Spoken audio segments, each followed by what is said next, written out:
आज आपण शेतकरी मेळावा ठेवलेला आहे आणि या शेतकरी मेळाव्यामध्ये बऱ्याचशा काही आपल्या शेतकऱ्यांच्या मागण्या आहेत। त्या अगोदर नगरपालिकेला जी आघाडी केली आणि आघाडी केल्यानंतर आपण त्या निवडणुकीला सामोरे जात असताना आपल्याला आपल्या पॅनलला पराभव स्वीकारायला लावला। त्या सर्व पराभवाची जबाबदारी मी स्वीकार। आघाडी करत असताना ग्रामीण भागातल्या पदाधिकाऱ्यांना आणि कार्यकर्त्यांना चर्चा करण्यासाठी आम्हाला तेवढा वेळ मिळाला नाही, त्याबद्दल दिलगिरी व्यक्त करतो। पण शहरातली निवडणूक होती आणि शहरातली निवडणूक असल्या कारणाने शहर चिटणीस, तालुका चिटणीस आणि शहरातले सर्व पदाधिकारी यांच्यासोबत चर्चा करून तो घेतलेला निर्णय होता। हे सांगणं, तुमच्या समोर मांडणं हे मला गरजेचं वाटलं म्हणून मी मांडलं। या महाराष्ट्रामध्ये विशेष करून शेतकरी कामगार पक्ष राजकारण आणि समाजकारण करत असताना बळीराजाला समोर ठेवून राजकारण करतो आणि त्याच पद्धतीने या महाराष्ट्रात 70% शेतकरी आहेत। त्या शेतकऱ्यांनी घेतलेली कर्ज आहेत, ती कर्जमाफी सरसकट व्हावी याच्यासाठी मागणी केली आणि आता मार्च एंड अखेर येतोय। मार्च अखेरला, इयर एंडिंगला खासगी बँका तगाला लावतात आणि ती कर्ज भरण्यासाठी शेतकऱ्यांना त्रास दिला जातो। तो त्रास होऊ नये अशा पद्धतीची आपण मागणी केली। या भागामध्ये डाळिंब गेल्यानंतर आज इथला शेतकरी कष्टकरी वर्ग हा दूध व्यवसायाकडे वळलेला आहे। तुम्हाला सांगायला आनंद होतो, कारण तुम्ही कष्ट करताय। या महाराष्ट्रामध्ये सर्वात जास्त तालुक्यामध्ये दूध उत्पादन होणारा तालुका हा सांगोला तालुका 1 नंबरला आहे आणि जास्तीची जनावर असल्या कारणाने धारा काढण्यासाठी सकाळ आणि संध्याकाळी त्यांना त्या धारा मशीनद्वारे काढाव्या लागतात आणि राज्य शासनाने मागच्या काही महिन्यापासून सकाळी आणि संध्याकाळी सिंगल फेजची लोड शेडिंग चालू केलेली आहे। ती लोड शेडिंग बंद व्हावी याच्यासाठी आपण मागणी केली आहे। त्याच सन्माननीय जलसंपदा मंत्री विखे पाटील साहेब आणि सन्माननीय देवेंद्रजी फडणवीस साहेब या राज्याचे मुख्यमंत्री यांनी आपल्याला विश्वास दिला आहे की तुम्हाला जास्तीचं 5 TMC पाणी या तालुक्यामध्ये पुढच्या काही महिन्यांमध्ये मंजूर होणार आहे आणि या भागामध्ये जे काही वंचित क्षेत्र शेतीच्या पाण्यापासून राहिलेलं आहे ते वंचित क्षेत्र निश्चितपणे भविष्य काळामध्ये वंचित राहणार नाही। आज या जिल्ह्यामध्ये बरेचसे शेतकरी मका हे पीक घेतात आणि आपल्या भागामध्ये मकेची लागवड जास्त आहे। पुढच्या 2 दिवसामध्ये मका खरेदी केंद्र चालू होते। त्याचबरोबर डाळिंब निर्यात केंद्रासाठी आपण मागणी करूया। टेंबू म्हैसाळ असेल, राजेवाडी असेल, विरा उजवा कालवा असेल आणि सांगोला उपसा सिंचनचं जे अर्धवट काम आहे ते सुद्धा लवकरात लवकर पूर्णत्वास जाणार आहे।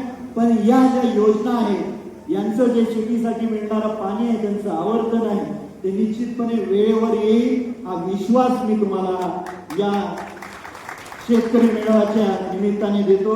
आज शेतकरी मेळाव्याच्या निमित्ताने सर्व कार्यकर्त्यांनी विविध वस्तू या शेतकऱ्यांना लकी ड्रॉच्या माध्यमातून देण्याचा एक संकल्प केला। त्यामध्ये स्प्रे पंप असतील, शेतकऱ्यांना रात्री अपरात्री दारं धरावं जावं लागतं, मोटर चालू करायला जावी लागते, त्याच्यासाठी 5000 बॅटऱ्या त्या रात्रीच्या वापरासाठी आपण देणार आहोत। ज्या काही समोर येऊ घातलेल्या निवडणूक आहेत बरेचसे कार्यकर्त्यांचं जे काही म्हणणं असेल ते मी पूर्णपणे शांत चित्ताने ऐकून घेतोय। मागच्या काही दिवसांमध्ये गट वाईज आपण मीटिंगा घेतलेले, दोन गट आणि एक एक्स्ट्राचा गट बाकी आहे। त्याच्यानंतर परत आपण सर्वांना बोलवणार आहोत आणि हा पक्ष शेतकरी कामगार पक्ष हा आमच्या कुटुंबाचा कुण्या एका कुटुंबाचा मालकीचा पक्ष नाही. तुम्ही तुमच्या 3-3, 4-4 पिढ्यांनी हा जपलेला पक्ष याची मला जाणीव आहे. आणि तुम्ही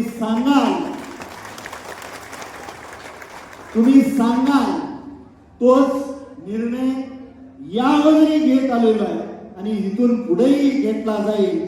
हा विश्वास, दोन भावाभावामधलं प्रेम हे अतूट आणि अमर असतं.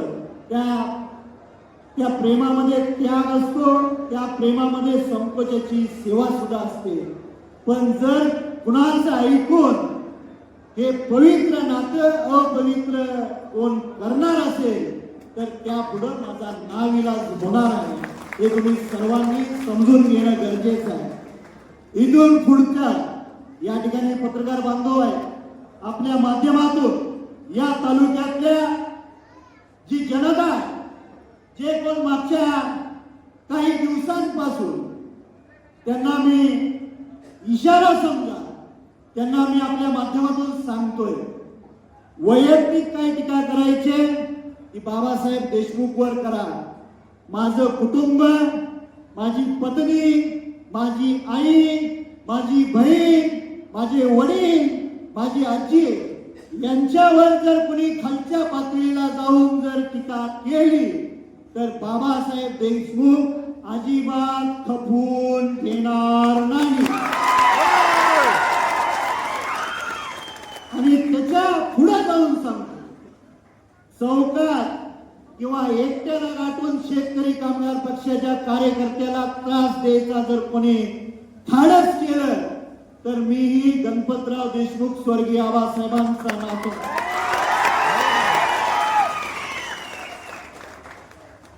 आणि मग मी एक शेर लिहून आणलेला,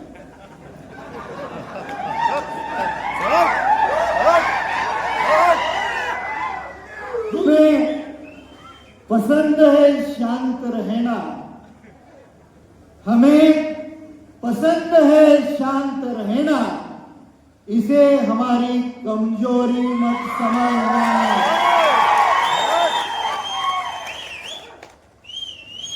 आबासाहेबांच्या काळामध्ये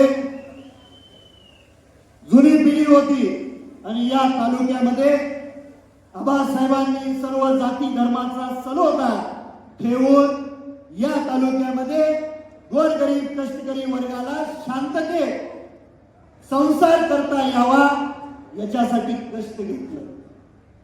आज जर कोण कुठं बैठका घेऊन, कोण कुणाला फूस लावून जर कोण कारस्थान रचत असेल तर बाबासाहेब देशमुख एकटा खंबीर आहे ते कारस्थान मोडून काढायला.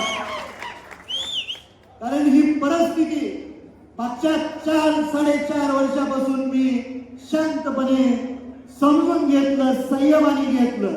पण ज्या वेळेस माझ्या खाजगी जीवनात, माझ्या कुटुंबियांच्या खाजगी जीवनात खालच्या स्तराला जाऊन जर कोण वक्तव्य करत असेल तर भादराव हा शेतकरी कामगार पक्षाचा कार्यकर्ता आहे. आणि कुणाला जर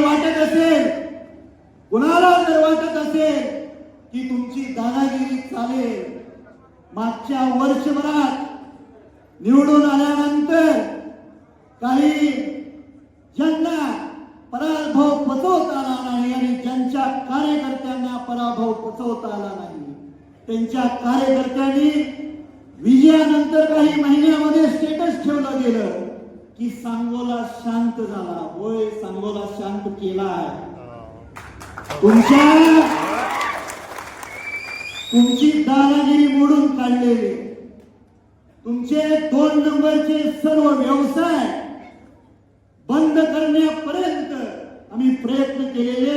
काही चोरून व्यवसाय चालले जातात, याच्यात त्या प्रशासकीय अधिकाऱ्यांची अकार्यक्षमता आहे. त्याच्यामुळे त्या गोष्टी चालतायत. पण पुढच्या काही दिवसामध्ये ते सुद्धा काळे धंदे हे बंद केले जातील.